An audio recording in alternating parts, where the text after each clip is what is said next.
नमस्कार, स्वागत है आप सभी का। आप देख रहे हैं महारू प्रदेश। मैं हूं आपके साथ मनीष शर्मा और महारू प्रदेश के इस खास बुलेटिन में शुरुआत बड़ी खबर के साथ करेंगे। जयपुर से मिल रही है, जहां ITAT में करप्शन पर सीबीआई ने कसा है शिकंजा। 18 से ज्यादा लोग हैं जिनके खिलाफ FIR दर्ज हुई है। कोटा के यश अक्षय बिल्डर्स के खिलाफ मुकदमा दर्ज हुआ है। आपको जानकारी दें कि यश अक्षय बिल्डर्स के 3 डायरेक्टर्स के खिलाफ भी FIR हुई है। डायरेक्टर मनीष धारीवाल के खिलाफ मुकदमा दर्ज हुआ है। अलौकिक जैन, शोभित काला के खिलाफ FIR हुई है। ITAT जयपुर के सह रजिस्ट्रार के खिलाफ केस दर्ज हुआ है। सह रजिस्ट्रार KC मीना के खिलाफ सीबीआई में मुकदमा दर्ज हुआ है। घूसकांड के 3 चार्टर्ड अकाउंटेंट के खिलाफ भी FIR हुई है। CA हैं गौरव जैन, मनीष शर्मा, सुहानी महारावल के खिलाफ FIR हुई है। मास्टरमाइंड राजेंद्र सिंह के खिलाफ FIR हुई है। कोटा निवासी मुजम्मिल और भिवाड़ी के प्रवीण लांबा पर केस हुआ है। अब तक ITAT जयपुर के 2 मेंबर्स हैं जो गिरफ्तार कर लिए गए हैं। मेंबर S सीता लक्ष्मी और कमलेश राठौड़ को जेल भेजा गया है और इस मामले में ITAT अन्य मेंबर भी संलिप्त पाए गए हैं। हवाला के जरिए ITAT मेंबर ये घूसखोरी करते थे। मैसर्स यश अक्षय बिल्डर्स पर सीबीआई ने रिवर्स ट्रैप किया है और कई बड़े लोगों पर गाज गिर सकती है। तो देखिए कौन कौन है इसमें शामिल, कौन कौन रहा। पैसे ये पूरा टैक्स का खेल खेला गया। वकील रहे, जुडिशियल मेंबर रहे, आम लोग रहे, दलाल रहे, CA रहे, तो इनके इर्द गिर्द ही ये पूरा नेटवर्क चलता रहा और 12 से ज्यादा लोगों की तलाश में सीबीआई की टीम लगी हुई है। और देखिए बड़ी बात यह है कि कई बड़े लोगों पर इस मामले में अभी गाज गिर सकती है। सीबीआई ने इस मामले में कर दिया रिवर्स ट्रैप। 18 से ज्यादा लोगों पर केस हुआ है, उनके खिलाफ FIR हुई है। कोटा के यश अक्षय बिल्डर्स पर FIR हुई है। 18 से ज्यादा लोगों के खिलाफ FIR हुई है। तो कैसे ITAT में करप्शन का ये पूरा खेल खेला जा रहा था, घूसखोरी हो रही थी, इसका हुआ है पर्दाफाश।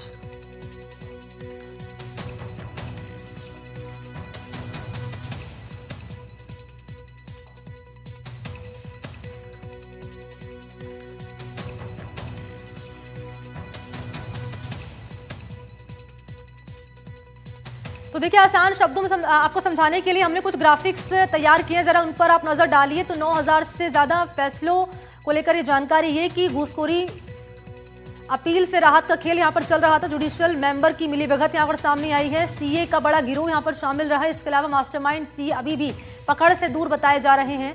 तो ये बड़ी बातें हैं। इन केसों में IT को हरवाया कमीशन से हजारों करोड़ का नुकसान हुआ है और कैसे गड़बड़ी रही है इसका पर्दाफाश यहाँ पर हुआ है। तो सीबीआई ने कैसे एक बड़ा पर्दाफाश किया है इस मामले में। जुडिशियल मेंबर की भी मिलीभगत रही है, CA शामिल रहे हैं, वकील यहाँ पर शामिल रहे हैं, मास्टरमाइंड CA अभी भी पकड़ से दूर बताए जा रहे हैं। तो ये कुछ ग्राफिक्स हैं, बड़ी बातें हैं इस मामले को लेकर। कौन कौन से महत्वपूर्ण पॉइंटर्स हैं वो आपके सामने हमने ग्राफिक्स के जरिए तैयार किए हैं। तो कैसे पूरा घूसखोरी का नेटवर्क चल रहा था, कौन कौन इसमें संलिप्त था, ये देखिए।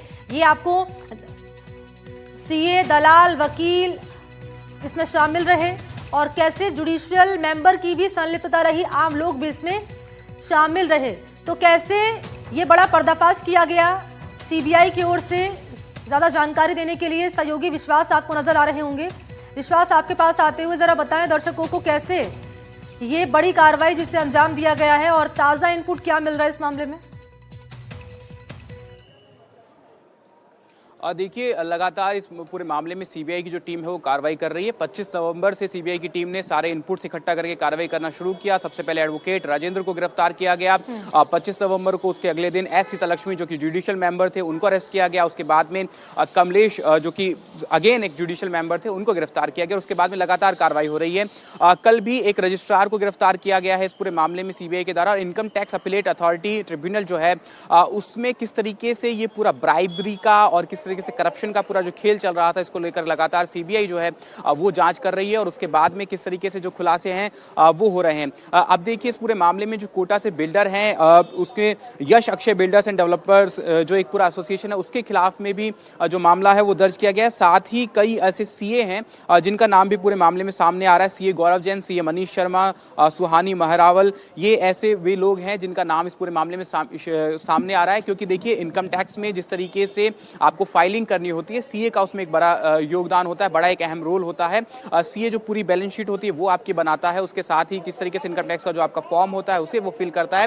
तो ही नोज दैट कि किस तरीके से वहां पर चीजें दिखाकर, चीजों को छुपाकर वो जो अपनी पार्टी है उसको फायदा पहुंचा सकता है। लेकिन रूल्स के बियॉन्ड जाकर जो फायदा पहुंचाना है वो गलत है, और उसको लेकर के किस तरीके से पूरा नेक्सस से चल रहा था। एडवोकेट्स इसमें शामिल रहे, रजिस्ट्रार शामिल रहा, सीए इस पूरे मामले में शामिल हैं, और उसके अलावा जुडिशियल मेंबर्स तक भी इस पूरे मामले में शामिल है। और उसके बाद में किस तरीके से देखिए कि ठीक है विश्वास, ये जो पूरा नेक्सस है चलाया जाता है। लौटूंगी आपके पास, फिलहाल के लिए बहुत बहुत शुक्रिया आपका तमाम जानकारी इस खबर पर साझा करने के लिए। तो बड़ा खुलासा और इस मामले को लेकर अपडेट साझा करते हुए सहयोगी विश्वास शर्मा। आगे बढ़ेंगे, रुख करेंगे अजमेर का, जहां नाग पहाड़ क्षेत्र में आग लगने से हड़कंप मच गया। अचानक आग लगने से सूचना मिलते ही वन विभाग की टीम पहुंची। स्थिति को गंभीर देखते हुए वन विभाग ने फायर ब्रिगेड को तत्काल सूचित किया। फायर ब्रिगेड की टीम के पहुंचने के साथ ही संयुक्त रूप से आग पर काबू पाने का प्रयास शुरू किया गया। समय रहते की गई इस कार्रवाई के चलते आग को पूरी तरह बुझा लिया गया है और किसी प्रकार की जनहानि या संपत्ति का नुकसान नहीं हुआ है। तो कैसे नाग पहाड़ पर आग लगने की घटना सामने आई है वो तस्वीरें आपके सामने रख रहे हैं। उसके बाद जब टीम मौके पर पहुंची दमकल की तो आग पर काबू पाया गया, लेकिन राहत की बात ये कि कोई जनहानि नहीं हुई है। और अब दो तस्वीरों पर नजर डालिए तो पहाड़ पर आग लगी उस वक्त की तस्वीर और जब आग पर काबू पा लिया गया उस वक्त की तस्वीर।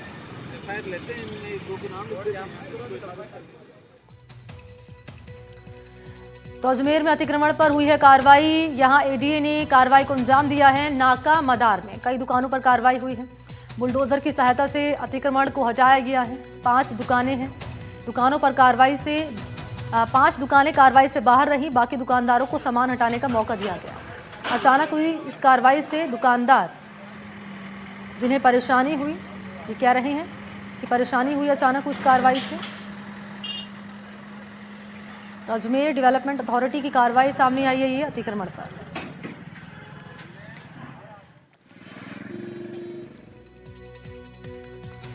और रुक कर लेते हैं श्री डूंगरगढ़ से आ रही बड़ी खबर का। भुजास गांव में यहां शव मिलने से सनसनी फैल गई। खेत में पानी की टंकी पर युवती का शव मिला है। पानी की टंकी में पुलिस ने शव को कब्जे में ले लिया है, जांच शुरू कर दी मामले की।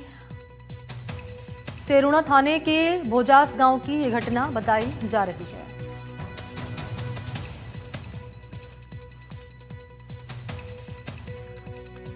तो सेरुणा थाना के भोजास गांव की घटना बताई जा रही है। भोजास गांव में शव मिलने से सनसनी फैल गई। खेत में पानी की टंकी में युवती का शव मिला। भोजास गांव की घटना है ये। शव को कब्जे में ले लिया है पुलिस ने और जांच शुरू कर दी है। बात करेंगे कोटा से आ रही खबर की। धर्म परिवर्तन का मामला है। इस मामले में अपडेट मिल रही है ये कि आरोपियों की अग्रिम जमानत अर्जी को खारिज कर दिया गया है। आरोपियों पर गिरफ्तारी की तलवार भी लटकी हुई है। आरोपियों की ओर से कोर्ट में लिखित बहस पेश हुई है। आपको जानकारी दें कि धार्मिक सभा में केवल ईश्वरीय प्रवचन का हवाला दिया गया है। कोर्ट में धार्मिक सभा की इजाजत का हवाला दिया गया है। बोरखेड़ा चर्च में सत्संग के दौरान धर्मांतरण का आरोप लगा है। बोरखेड़ा थाने में दर्ज है एफआईआर।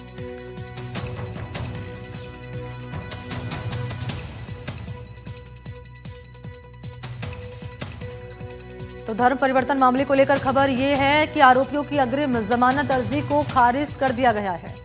अब आरोपियों पर गिरफ्तारी की तलवार लटक रही है।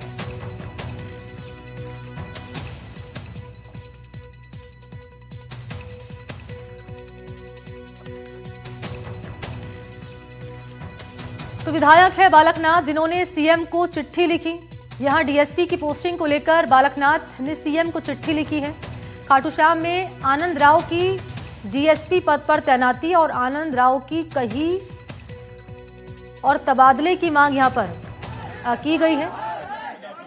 आनंद राव की कहीं और तबादले की मांग यहां पर की गई। चिट्ठी लिखकर सीएम चिट्ठी लिखकर बालकनाथ ने आनंद राव पर सवाल उठाए हैं। कह रहे हैं कहीं भी फील्ड ड्यूटी पर नहीं लगाया जाए। 2 साल पहले बालकनाथ और आनंद राव के बीच विवाद हुआ था। इस वायरल वीडियो में, ये वीडियो जो रख रहे हैं वायरल वीडियो था ये, जब बालकनाथ ने डीएसपी को सख्त लहजे में चेतावनी दी थी।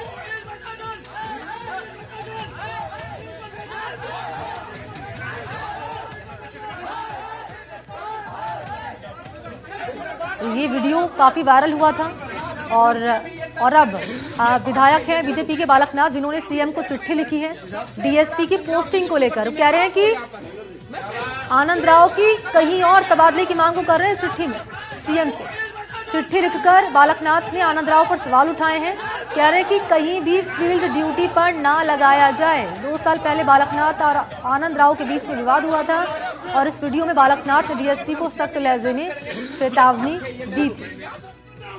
तो मेरा नाम याद रखना। 2 साल पहले जिस डीएसपी को बालकनाथ ने धमकी दी थी, अब उस डीएसपी के तबादले को लेकर बीजेपी विधायक बालकनाथ ने सीएम को चिट्ठी लिखी।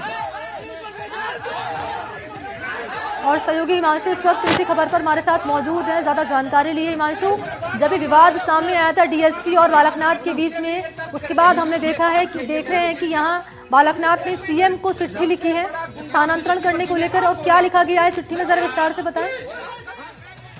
जी मनी, पहले तो मैं आपको विवाद बता देना चाहता हूँ। ये जो पूरा विवाद है, ये 2 साल पहले जब कांग्रेस की सरकार थी उस समय हुआ था। ये जो पूरा विवाद है, ये बहरोड में 4 कार्यकर्ताओं को पुलिस द्वारा हिरासत में लेने पर जो बालकनाथ है वो कार्यकर्ताओं के साथ पुलिस थाने पहुंचे थे और वहां डीएसपी जो आनंद राव है उनके खिलाफ बेहद तीखा जो रुख है वो अपनाया था।